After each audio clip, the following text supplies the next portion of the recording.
Today's video, I'm going to teach you how to delete multiple slides in Google Slides. Whether you're organizing a presentation, streamlining your workflow, or simply clearing out some clutter, knowing how to efficiently manage your slides can save you a lot of time and effort. First, let's head over to Google Slides.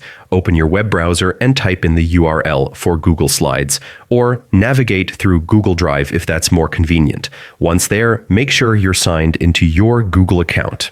This step is crucial because your presentations are linked to your account, and you won't be able to access them without logging in. Once signed in, you'll be on the Google Slides homepage. From here, you can either start a blank presentation or open an existing project. If you're working on an ongoing presentation, select that file.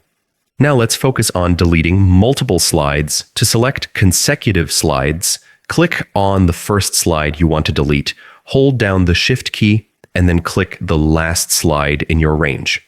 All the slides in between will be selected automatically.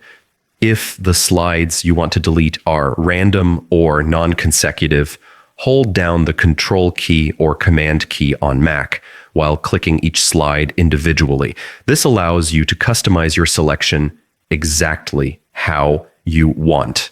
With your slides selected, deleting them is simple.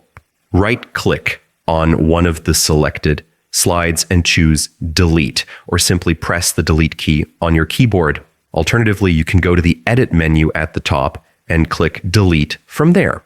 In just a few clicks, all your unwanted slides will be removed, leaving your presentation clean and focused.